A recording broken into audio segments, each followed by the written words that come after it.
The lord. ఈరోజు దేవుని వాక్యము సమూయేలు 2వ గ్రంథము 7వ అధ్యాయము 11వ వచనము. నీ శత్రువుల మీద నీకు జయమిచ్చి నీకు నెమ్మది కలగజేసి ఉన్నాను. ఈ మాటలంటే నాతాను ప్రవక్తను దావీదు యొద్దకు దేవుడు పంపించి పలికిస్తున్న మాట.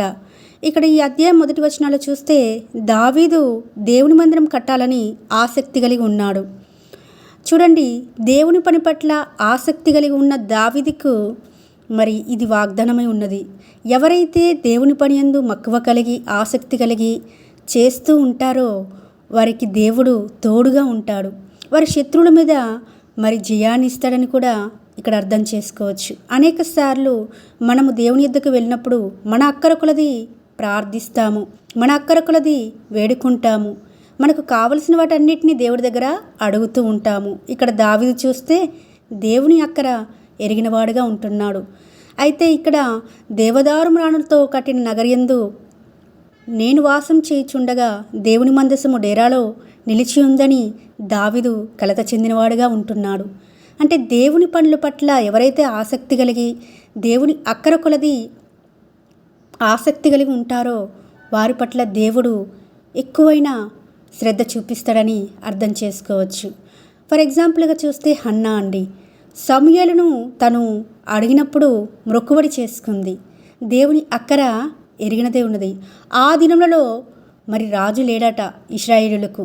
న్యాయాధిపతుల గ్రంథం 1వ అధ్యాయంలో చూస్తే ఇక్కడ రాజు లేడు. రాజు లేకపోతే ప్రజలందరూ ఎలా ఉంటారో తెలుసు కదండి. ఒక కట్టడ కానీ ఒక విధి కానీ లేక మరి యుద్ధం వచ్చినప్పుడు కూడా భయభ్రాంతులకు లోనవుతూ ఉంటారు.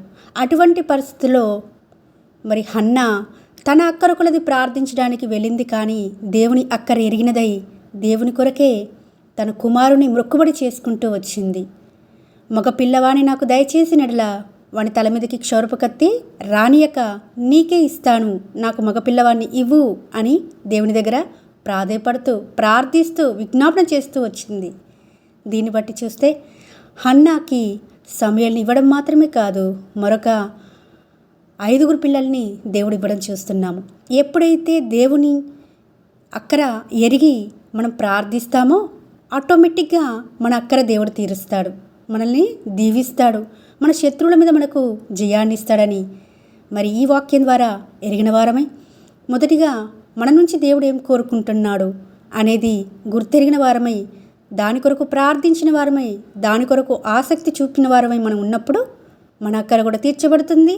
మనకు శత్రువుల మీద జయాన్ని ఇచ్చి మన కుటుంబ జీవితంలో వ్యక్తిగత జీవితంలో నెమ్మదిని అనుగ్రహిస్తారని దేవుడే వాగ్దానం చేస్తుంటుండగా ఈ వాగ్దానము మనందరి జీవితాలలో నెరవేర్చబడినట్లుగా దేవుడు సహాయం చేయాలని కోరుకుంటూ మీ సహోదరి ఎలిజబెత్ రాణి.